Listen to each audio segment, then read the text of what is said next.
Can we be real for a second? In a world where companies are adding keyboards, rumble packs, even lasers to their smartphones, the Samsung Galaxy S9 seems a little dull. And it's not just looks. For a lot less money, you can get 90% of the experience by buying last year's Galaxy S8 instead. So whether you should splurge on the new one is going to depend mostly on how old your current phone is and how much you care about a camera that doubles as a time machine.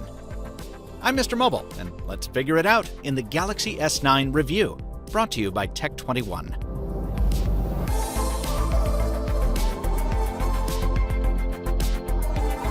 If you've ever said, "Don't fix what ain't broken," and meant it, well, the Galaxy S9 is the phone for you.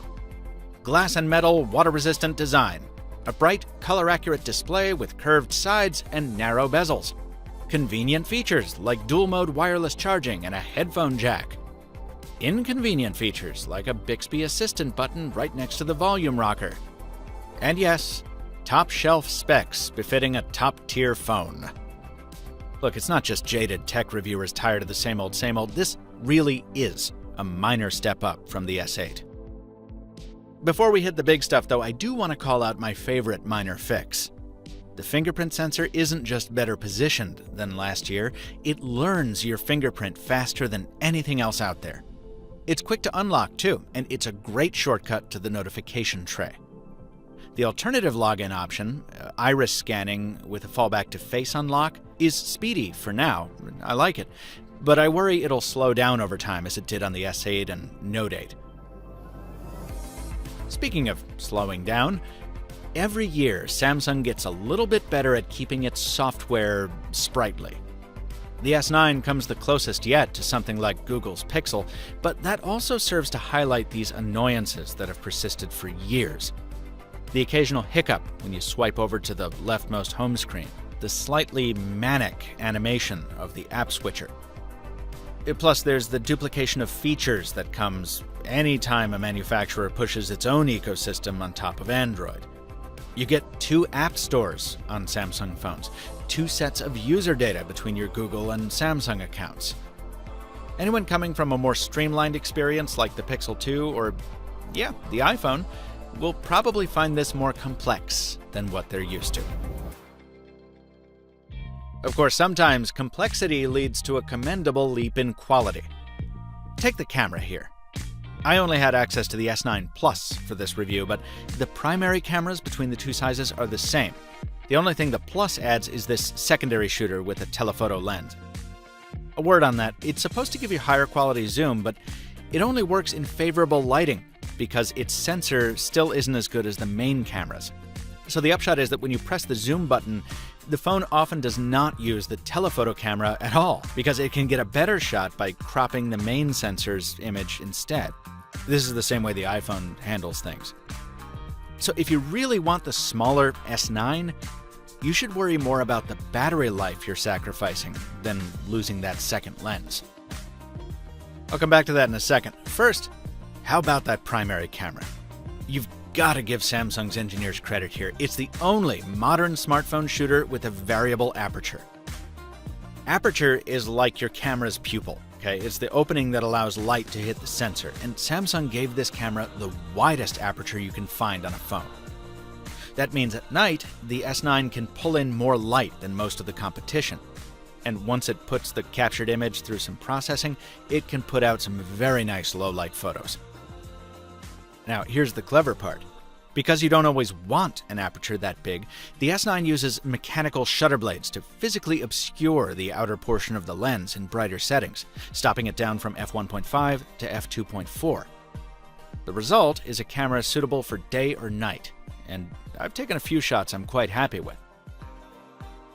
So, will the S9 be replacing the Google Pixel 2 I keep in my other pocket? No. See, what Google's camera lacks in fancy hardware, it makes up for with incredible processing. And shooting side by side with the S9, most of the time I preferred the Pixel 2's pics.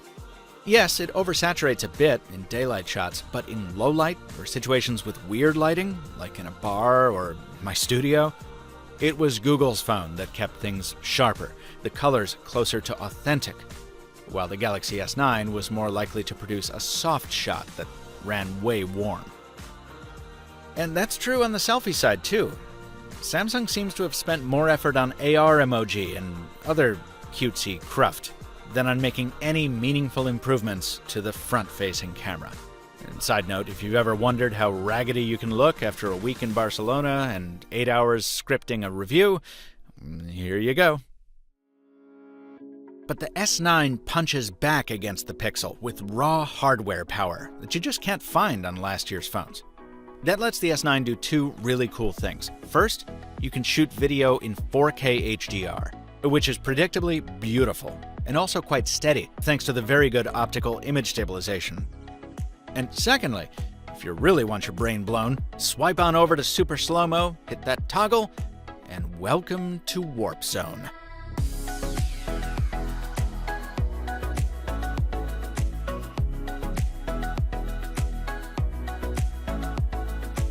The frame rate jumps from 30 up to 960 FPS to stretch 0.2 seconds into 6, giving you a glimpse into moments that otherwise pass too quickly to notice.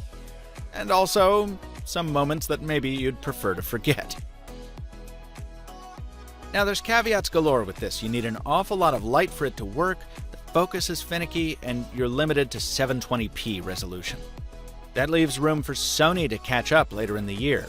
But Samsung's is, so far, the only one with a motion-activated trigger mode. So for now, it's both easier and more fun to use. For all the special features the S9 brings to the camera, when it comes to the battery, it's sadly quite average. Even with the larger capacity on the Plus model, I found myself hitting the 20% mark before bedtime on several nights. And because my day won't be quite like yours, here's all the apps and services that were burning through that battery on a typical day. Eagle-eyed viewers will spot a lot of voice calls in here, and the S9 is great at them, with excellent noise canceling even in windy weather and very clear calls over T-Mobile's VoLTE. It's a shame the phone doesn't put its new dual speaker array to use for those, though. While media will play through both the earpiece and the bottom port, speakerphone calls only make use of the latter.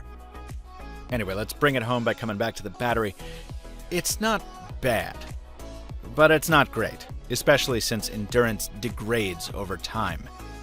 And if you go for the smaller S9 with its smaller power pack, you'll want to think about installing a dark theme and maybe turning off always on display to penny pinch your milliamps. If the Galaxy S9 were a Radiohead song, it would be No Surprises. It packs the upgrades you expect and a camera that pushes boundaries, yes, but overall it's emblematic of the kind of safe iteration that has people holding onto phones for longer in a world where year-over-year smartphone shipments just fell for the first time in history. Still, if you love your Samsung and have an S7 or older, it's absolutely a worthy step up. And it's available for pre-order now, with prices ranging from $720 to $915, depending on model and your carrier. If you want something more affordable, there's no shortage of fantastic options out there, and I've covered a lot of them on the MrMobile YouTube channel. But if you want a smartphone that checks as many boxes as an Android can, the Galaxy S9 is the Samsung for you.